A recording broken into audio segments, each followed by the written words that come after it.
урматтуу жыйындын катышуучулары, өткөндөгү төгөрөк столдон кийинки бүгүнкү экинчи баскычыбыз мына ошондо айттык эле, чар жайыт болбой бир конкреттүү маселени талапты койсок, ошонун тегерегинде баарыбыз күч жыйнасак дегендей. Бүгүнкү көтөрүлүп аткан негизинен 3 чоң маселе болуп атат. Үчөө өтө актуалдуу, өтө маанилүү, керектүү болгондо да мыйзамдын долбоору жогорку кеңешке киргизилген экен. Каралаар алдында туруптур. Азыр мына Өмүрбек Чиркешевич айтпадыбы? Биз эмнени каалайбыз? Биз эмнени каалайбыз? Биздин каалаганыбыз бүгүнкү күндө Кыргыз мамлекетинин жарандарынын конституциялык укугун кайра кайтарып берүү. Колдоруна кайтарып берүү да. Резолюциянын аягында жазып атпайбызбы? Укугумду кайтарып бер деген. Бул деген сөз, мен укугум бар деген эле сөз да. Укугумду кайтарып бер деп жалдырабай, биз укугум бар деп чекитти коюшубуз керек. Кимден сурайбыз биз укугумду кайтарып бер деп? Жээнбековденби? Же парламенттенби?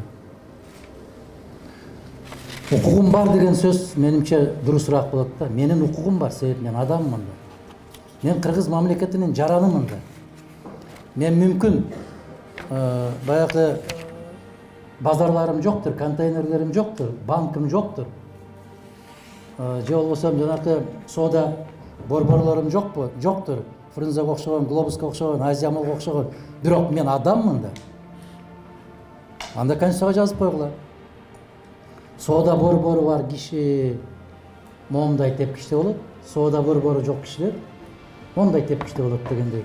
Биз конкреттүү койгон болсок, менин укугум бар деген ачык кыйкырык чыгат ушул жерде. Мен адамдык, жарандык укугум бар деген сөз. Талкуу кылып аткан маселеге айтылган ойлорду мен толугу менен колдоо менен бирге ким ишке ашырат ушуну? Конституциялык укугубуз бар. Эки маселе бар да. Биринчи, конституциялык укукту ким ишке ашырат? Экинчиден, кыргыз жарандары садаган кетейиндер өзүңөр ошол конституциялык укукту колдонгонго макулсуңарбы? Каалайсыңарбы ошону? Укукту макул бердик, мыйзам менен жазып бердик. Бирок сен каалайсыңбы ошол укукту колдонгонду? Сен шайлоого барасыңбы? Сен мамлекеттин келечегине кайдыгер болбойсуңбу? Сен Кыргызстандагы болуп аткан коррупциялык схемаларга, Кыргызстандагы болуп аткан башаламандыктарга, мыйзамсыздыктарга каршы тура аласыңбы айланайын? Сенин добушуңду сатып алганга каршы тура аласыңбы? Сени киши катары эсептебей койгонго макулсуңбу? Сенин балаңды акчасыз мектепке албай койгонго сен макулсуңбу? Сен ооруп калсаң, акчаң болбосо дарыканага же болбосо ооруканага бара албайсың, ушуга макулсуңбу? Сен киши катарында көчөдө басып жүргөнгө укугуң чектелип атса, сен ошого макулсуңбу? Биз ушуну да элден дагы сурап көрүшүбүз керек да. Негизи биз каалайбызбы мыйзам боюнча жашаганды?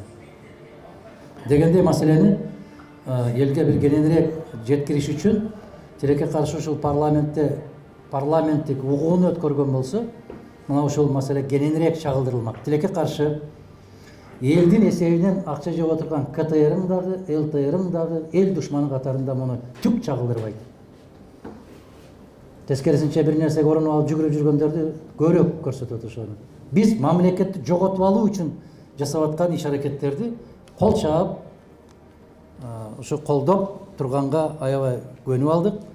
Мамлекетти жоготуу, мамлекетти жок кылуу планы менен иштеп аткан бир топтун кызыкчылыгы үчүн иштеп аткан сыяктуу көрүнөт. Биздин мамлекеттик телерадио компаниялар. Мына сыртта жүргөн биздин жарандарды, алардын да конституциялык укугу бар. Алардын 2 жолу укугу бузулду. Кайсы? Кыргыз Республикасынын жараны Кыргыз Республикасында эмгектенүүгө укуктуу. Туура ишенбейсиңби? Ал укуктан ажыратты. Иштей албайсың деди, иштебейсиң, себеп иштей турган жериң жок деди. Бул укуктан ажырады, сыртка чыгып кетти. Эми экинчи укугунан ажыратып атабыз. Сен кыргыз жараны катары шайлоого катыша албайсың деп атат. Муну ким чектеп коюп атат? Муну БШК менен элчиликтер чектеп коюп атат. Аларга ким укук берди ушундай? БШКга ким укук берди?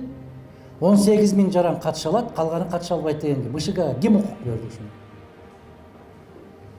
Эртеге кечпи ушуну кабыл алган БШКнын мүчөлөрү дагы тымпый отурбастан жоопкерчиликке тартылышы керек. Эмне үчүн саясий жетекчилер жоопкерчиликке тартылып атат, тымпыйып жанында жасап аткандар эч жоопкерчиликке тартылбайт да. Көсө ошолор болбоду беле беркилерди курчутуп аткандар. Биз жасап беребиз, биз аткарып беребиз, биз протоколду түзүп беребиз, биз жалган кишилерди таап беребиз, биз кошумча тизмени түзүп беребиз. Бир түндө Кыргызстанда 300 000 кошумча тизме түзүлбөдү беле, туурабы Гүлнар айым? 300 000 кошумча тизме пайда болуп кетпеби беле? Бир эле заматта кыргыздар 3 миллион 300 000 кишини төрөп салбады беле? Бир түндө. Мына азыр айтылгандай, кезинде бүтүн Кыргызстан саясий партиясы 155 000 добуш алып парламентке кирбей калган. 155 000 добуш алып. Башында жарыялап аткан Бапанова. 142 000 добуш алган партия аттап өтөт Тосмонуга. Мына ошол кишилердин бирөөсү жооп берген жок. Балейге калган президент, балейге калган өкмөт, балейге калган депутат болот экен дагы, кылтыйып бер жактан бүтүндөй сары майды соруп, иштеп, семирип, сыйлык алып жүргөн азаматтар жоопкерчиликке каралган эмес бул жерде. Биздин конституциялык укукту тыюу салып аткан ошол БШК, биринчи кезекте БШК. Андан кийин райондун акимдери. Себеби алар чечет экен кимдер АШКга мүчө болуп кирет.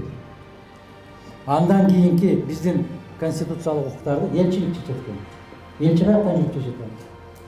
Эгерде биз азыр баягы консулдук каттоодон электрондук каттоого уруксат берип койдук деп элдин көңүлүн тынчтандырган менен консулдук каттоо боюнча, реалдуу электрондук каттоо боюнча биздин жарандардын укугу жок да аларда.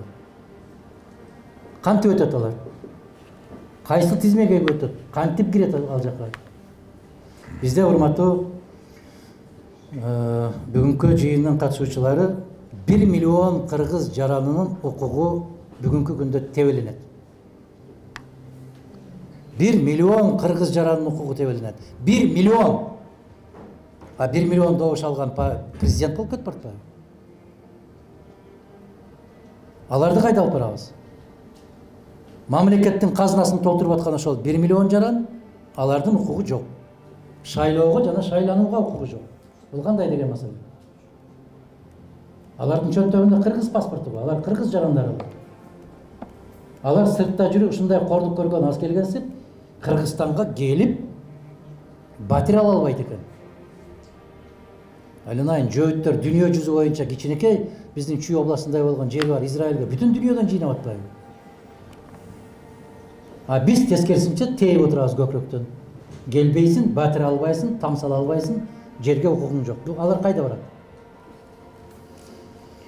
Ошол шайлоо кодексине өзгөртүүлөр киргизилип атканда, урматтуу кесиптештер, ошол электрондук каттоонун, электрондук добуш берүүнүн өткөндө биз кулак салбай койдук, урматтуу коллегалар, Smartmatic компаниясынын сунушу аябагандай сонун сунуш эле. Керемет сунуш эле. Эгерде парламенттик угуу уюштуруп, ошол Smartmatic компаниясын алып келип, бир эле мондай болгон бир кутуча экен, ошону көтөрүп барып туруп, ар бир жерге коюп койсоң, биринчиден кагаздын кереги жок экен. Ага бюллетень басып отуруунун кажети жок. Кагаз үнөмдөлөт экен. Экинчиден ал жерге барып текшерүүнүн кажети жок экен. Бир басып койсоң, ал каттоодон өтсөң, сен Кемиңден өтөсүңбү, Кадамжайдан өтөсүңбү, Бишкектен өтөсүңбү, кайдан өтсөң, экинчи жолу бассаң, ошол чыйылдап киши эмес, аппарат сени кабыл албай коет экен. Экинчи жолу добуш бербей койгон. Биз эмнеге ушул маселени көтөрбөй атабыз, койбой атабыз? Мага мисалы ошол компания, ошонун аппараты аябай жакты. Эмне үчүн дүйнөдө монголдор менен биз гана колдонгон Кореянын кара жашыгына мынчалык жабыштык биз? Демек, ниетибиз түз эмес. Жана Өмүрбек Чиркешев айткандай, 1000 жолу БШКнын мөөрүн басып, шайлоо ушундай өттү деп жарыя салсын, кыргыз жарандары ишенбейт. Ишенбегенден кийин чатактын бүт баарын башаты ошол жерде болот. Эң чоң күч ишенимде. Москвага 27 чакырым калып, ошол бомбалары жарылып аткан мезгилде дагы эмне үчүн СССР утуп алды? Себеп ишенди да. Сталин Москвадан кетпеп деп. Сталин Москвада отурса, демек жеңиш биз тарапта болот деп ишеним артты да. Бүгүнкү күндө биз алдын ала тигилердин жакшы көргөн 3 партиясы өтөт экен деп отурган болсок, бүгүн эле ишеним жок болгон болсо, анда шайлоо өткөрүүнүн кажети барбы? Жаштарга орун бошоткула деп атабыз. Орун бошотот. Качан орун бошотулат?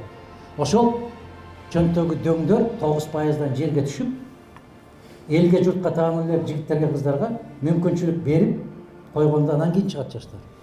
Мына Ишенбай Дүйшөнбиевич, менимче кыргыз жаңы тарыхында жападан жалгыз мисал болсо керек. Ооруканада ооруп жатып, нарынга буту басып барбай туруп, депутаттык мандатты утуп алган. Эсиңерде? Ооруканадан чыкпай жатып утуп алды. Мандатты алып келип өзү эл тапшырып кетти. Эмне үчүн? Ишеним болгон. Бул эбегейсиз чоң күч. Аябай чоң күч. Бүгүнкү күндө ошол ишенимди кайтарышыбыз керек. Соңунда сүйлөй айтайын. Мына ол биз баарыбыз, жана Исхак Абсаматович айтты, мен сиздердин баягы басыңыздарга муктаж эмес, сиздер менен биргемин деп, ошону биз баарыбыз чогуу кылып парламенттик укугуга талап кылсак. Парламенттик укугун талап кылып, бүгүн ошондой кайрылуу жасасак, бир күн кечке, себеби биз Өмүрбек Ширкешевич, Ишенбай Дүйшөнбиевич 95-жылдан 2000-жылга чейин Кудайдын куттуу күнү эле парламенттик укугу жасайт элекпиз. Кудайдын куттуу күнү парламенттик укугу деген болот. Түнкү саат 2-де бүтөт элек, туурабы? Түнкү саат 2-де. Азыркы депутаттар уялып 2 саат иштегенден башка иштебейт экен. Эгерде бизге стабилдүүлүк керек болсо, бизге жогорку кеңешке, сыртта суук болсо туура иштесе да болот. Темир Аргенбаевич, туура. Уялбай эле бир күн парламенттик укугун жасайлычы. Таңертеңден кечке чейин жасайлычы. Саат 9-дан баштап кечки саат 5-ке чейин. Эмне үчүн? Бүгүнкү күндө Кыргызстанга аба менен суудай керек болуп аткан маселе бул туруктуулук. Туруктуулуктун башаты мына ошол жерден башталат. Ансыз самолет менен учуп барасыңбы, жөө келесиңби аэропорттон бери карай туруксуздукту камсыз кыла албайт. Мен ошол талапты кое берелим. Мына резолюциянын аягында дагы бир жолу карап көрүп, жанагы айтылган сөздөргө менимче редакциялык комиссия түзүшүбүз керек да аягында, ошону кабыл алсак. Рахмат.